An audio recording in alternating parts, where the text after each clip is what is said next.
Partum, so a pink lippy is truly the hill I've decided to die on today with this nanana hairstyle. Choices influenced by load shading. The rater, when I find you.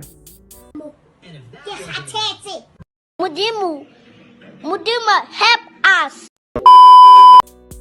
Just kidding. Anyway, welcome to my channel. My name is Fifi. I am a twin mom, a radio broadcaster, and a natural hair enthusiast. And this is my channel where I get to talk about my motherhood journey thus far, as well as styling my natural hair from time to time. So if you like what you see, please do subscribe. I truly would appreciate each and every eyeball that is placed on this channel, each and every like, each and every comment as we venture down the road to the 1K mark, right? By the time this video is out, I'm hoping we will be about 90% of the way. So do what is correct, do what is right if you like what you see and you enjoy this content. So this is a video rounding out a series where I've been talking about the various trimesters, 1 all the way to 3 of a twin pregnancy. I hope that you've caught up and you've watched everything, and it will give a lot of context to what I will be sharing today, talking about the 4th trimester. It sounds a little bit loopy, it sounds a little bit out of whack, but believe me, it is a real thing. 12 weeks. It's about the 12-week period between birth and 12 weeks after giving birth. That is what loosely or quite firmly categorizes the 4th trimester. I know it doesn't make sense. Like, listen, tri means 3, and here is this wacky kooky girl talking to you about a 4th part of a 3-part thing, huh? How does it work? Well, these are the very early stages of your newborn's life, and these are the very early stages of your motherhood journey. Now the baby is outside of you. For me, it compromises of recovery and healing from the birth process, and then it also compromises of the adjustment period. So 12 weeks, let's talk about it. We'll start off with one of the most obvious tasks, breastfeeding. I've spoken at length in my channel on various videos about what my breastfeeding journey was like, and it's one of the first things that you are able to do for your baby or babies as soon as they come out of the womb. So in my birth story, which is up next, you will hear me talking about how I was, sort of boot camped at the hospital by the nursing staff and essentially by the twins into a breastfeeding routine. It was my very first time. The twins are my very first, set of kids, I guess. So it's my first time, being a mom.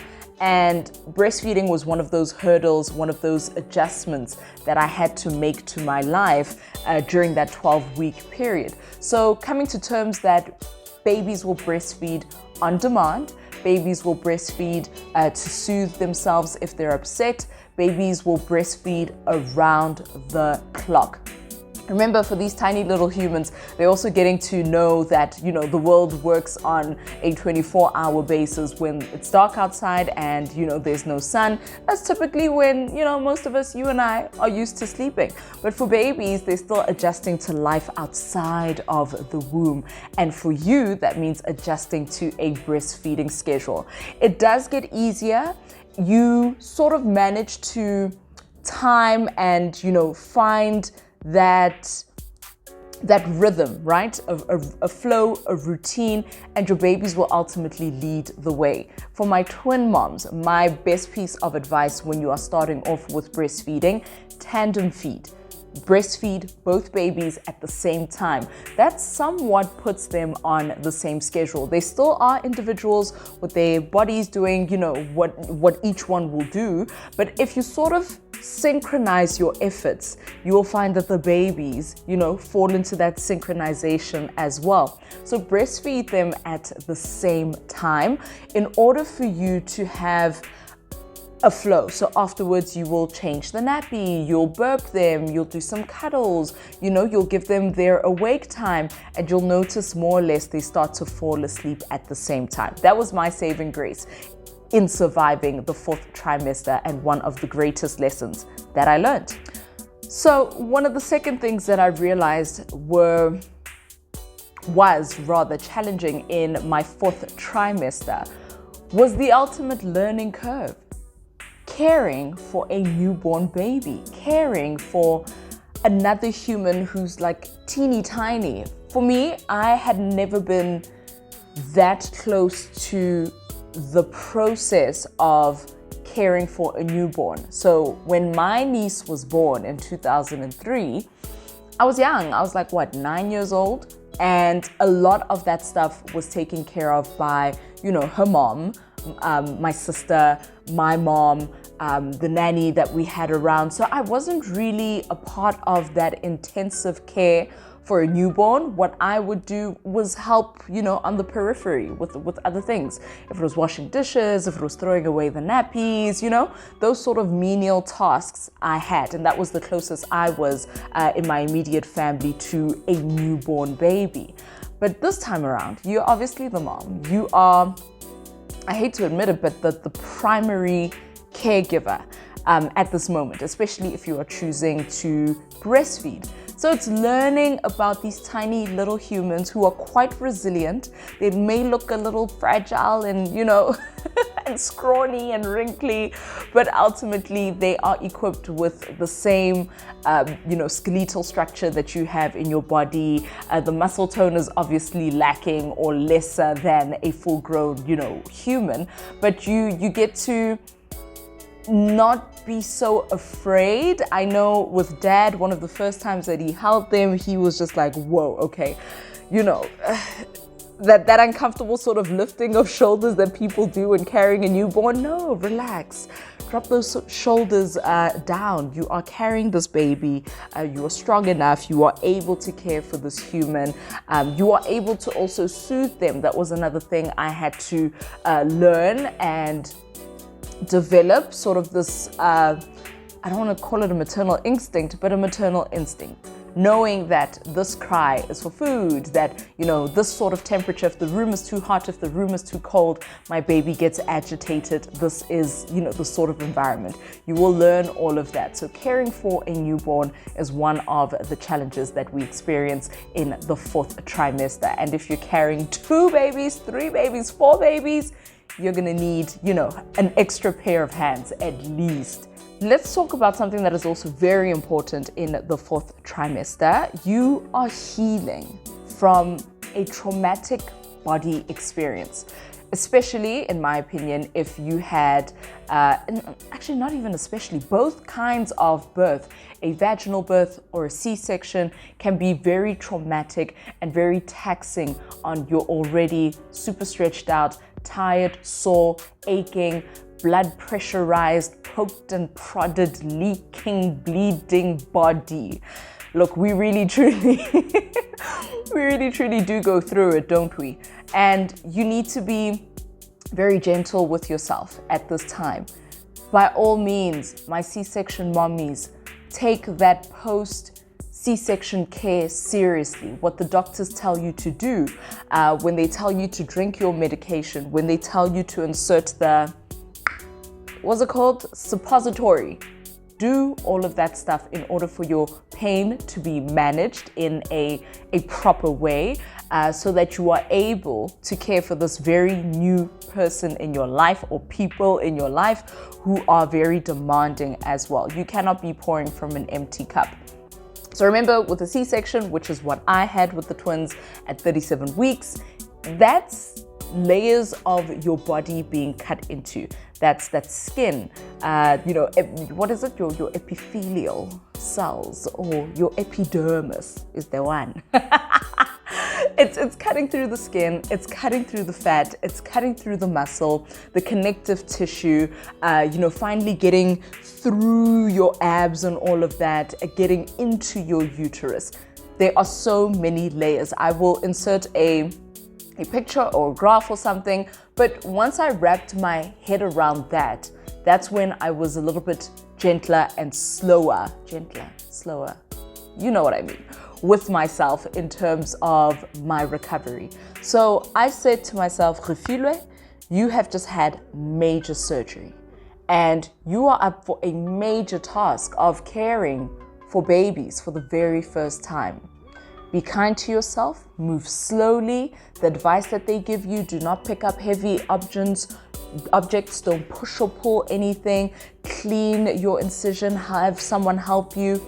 I think it was my mom who helped me the day after I got back from the hospital, the day after we were discharged. They said that I could remove that sort of skin that's very, tight. I don't know, what do they call it? It's that medical grade sort of patch over your skin that they had put over the incision. She helped remove that, she helped clean it, and then I could just take showers normally, washing the area very gently and being very careful. So listen to all of that advice. It is for your own benefit.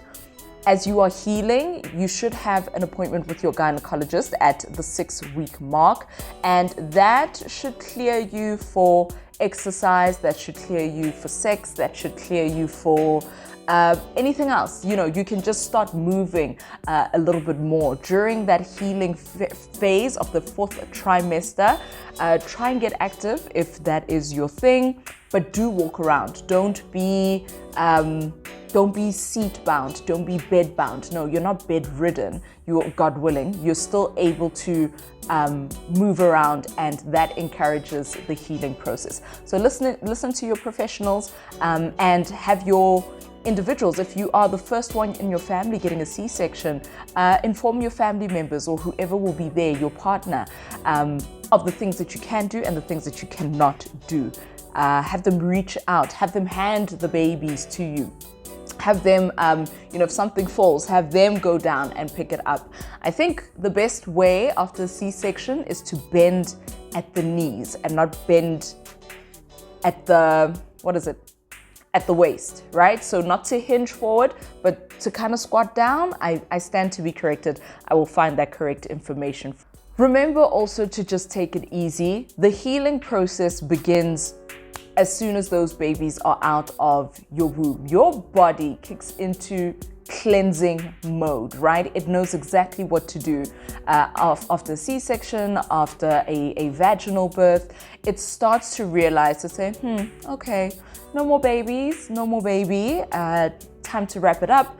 Let us reduce her blood volume. Remember, over the course of the 9 months, you had copious amounts of blood rushing through your veins and pumping through your heart. Now your blood volume is sort of returning to normal. And I think I read somewhere that happens through your urine. Yeah, I think at some point you sort of pass out the extra fluid that is now no longer needed.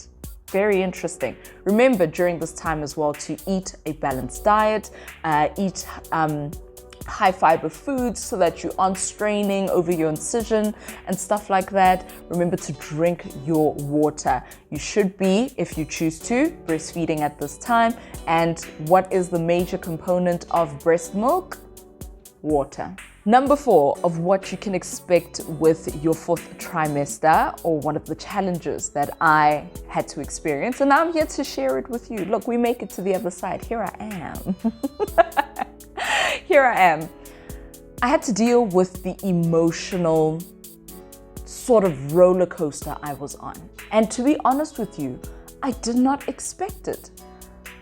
I had to come to terms with how different my body was looking and how different my body was feeling. In fact, post 4th trimester, I'm still dealing with coming to terms with how my body looks. And there wasn't much that I could do about it. I was still going to gain all that weight because I was carrying multiples, I was still going to have to adjust to the stretch marks. I wasn't part of the lucky ladies who don't get stretch marks from pregnancy. But my thing is all tigered up. My belly, I still have stretch marks on my upper butt cheeks, as well as my love handles. Those are ones that I have grown up with since puberty.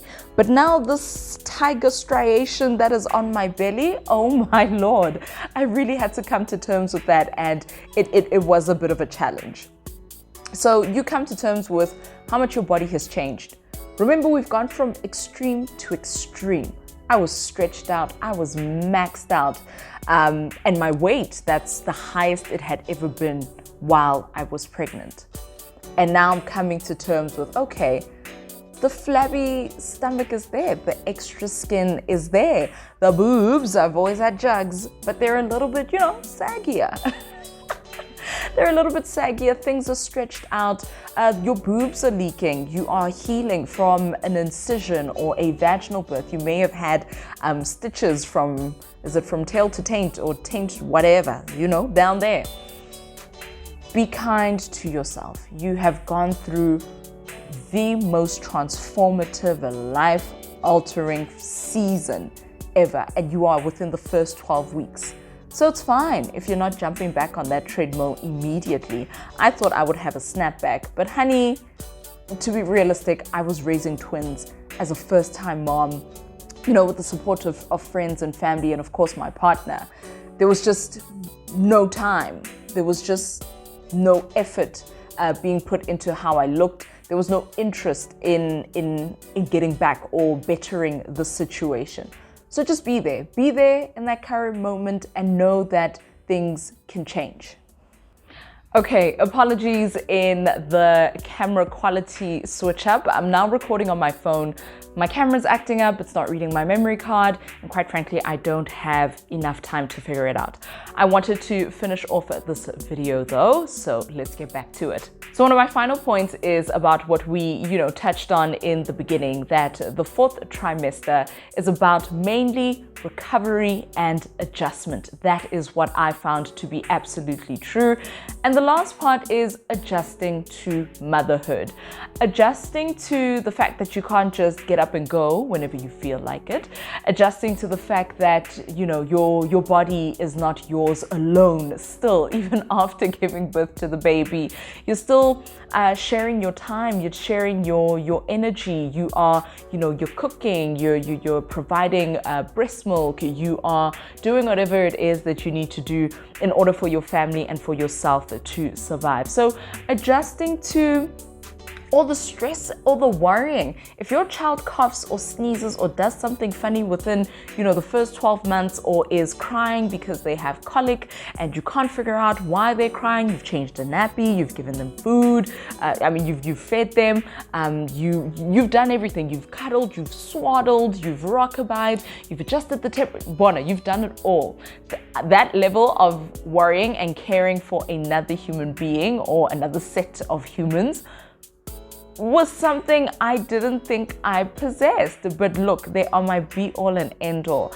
A mother's love is truly that thing. It's top tier, and the stress that she feels makes me love and appreciate my mother even more. Mama, I love you so much for everything that you've done for us. I get it, and I may only be, just under 2 years into my motherhood journey, but I get it. I understand. And do not be shy. One of the things I want to say is do not be shy in developing your own motherhood style, in your own parenting style. There will be many people to give advice, and do listen, do digest, do try it if you dare.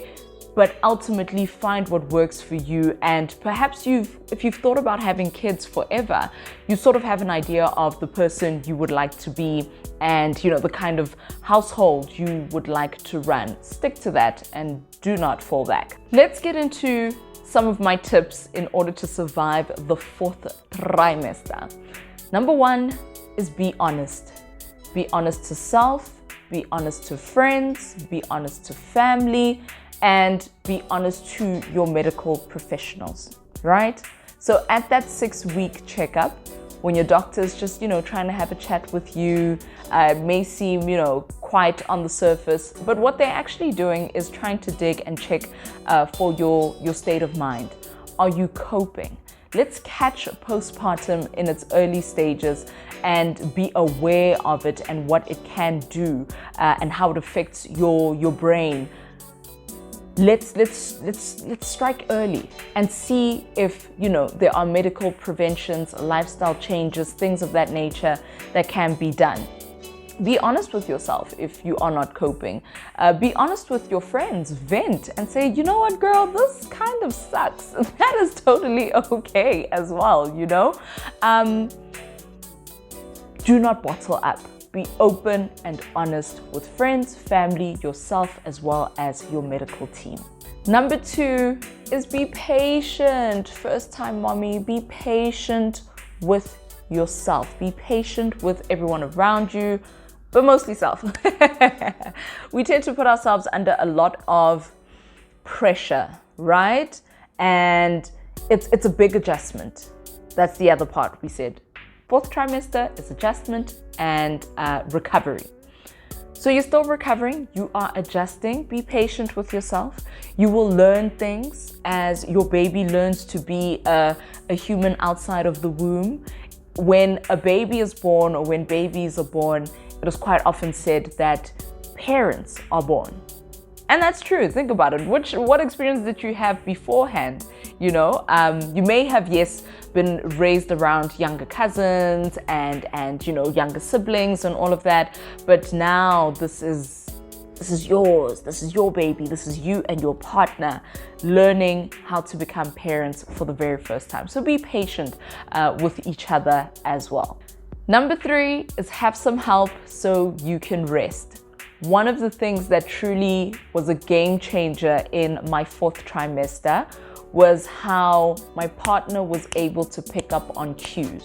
So what I mean by that is, you know, he was also learning how the babies cry or how fussy they get when a certain thing is uncomfortable, and he was able to tell. He thought it was a superpower that I had, but to be quite honest, I also learned those skills, and you will hear about it in my birth story time, where I share just a little bit more about that and how it was an intensive 3 days at the hospital, just ultimately getting acquainted. And that truly helped me in the breastfeeding journey as well and helped me survive that first 12 weeks in the 4th trimester. So get help. He would know when the babies are crying in the middle of the night because they need to eat, and not just wake me up at every waking moment. He would let me rest, do what he could, and when it was time to breastfeed, he would come and gently wake me up and say, the kids are hungry, can you come and breastfeed them? And he'd sit there, lay there with me up until we were done. We'd each one change a baby, burp a baby, cuddle, and put them back in their cots and call it an evening. So have the help by ways of a nanny. If you are still pregnant right now, perhaps this is a good time to, you know, start interviewing and find people who can work with you. One of the reasons why we didn't go for a helper once the babies were, you know, older and all of that, I just felt that because of my age, I didn't want to be undermined by an older woman who is more experienced in childcare. I just didn't want to be undermined. If I didn't want certain things done for or with the babies, I needed that respected, and it just worked out easier for us to just, you know, be the two of us. So get the help so that you can rest. Number 4, it's one step at a time. There's no need to rush. It's like learning to stop falling in love. That's exactly what it's like. Take it one step at a time, one day at a time, and I promise you, you will survive your 4th trimester. You will get to a point where you can now sort of enjoy motherhood, right, fully, where you are able to sleep longer. The sleep deprivation perhaps isn't as intense. You are able to finesse your way around the baby's schedule. You're able to maybe have your first glass of wine. You are able to take a walk or have an outing where you don't have baby strapped to your chest or on your back. These things will come. Just take it one day at a time. And perhaps you're thinking, oh, I feel it's easy for you to say because you're already there. But yeah, no. just take it one step at a time. I promise you, I didn't think in my lowest of low moments, I did not think that I would be able, to fully embrace my glow up and to be feeling like myself again, feeling driven, feeling, fully integrated back into the work system and the work environment. But it does come just time, a day at a time. That's it. So thank you very much for getting to this part of the video. I hope you have enjoyed the series. Let me know if I should be doing more, mommy series-esque kind of content on this channel, and please do show some love to some of my natural hair videos as well. I see that many of you are thoroughly enjoying the twin content, but I'd appreciate you, supporting my side hustle, my hobinyana of these quick and cute looks and learning how to style natural hair. Don't forget to hit the subscription button as well as the notification bell. I appreciate each and every one of you for taking the chance on a girl like me. Now I've got to go. I'm about to be late for work.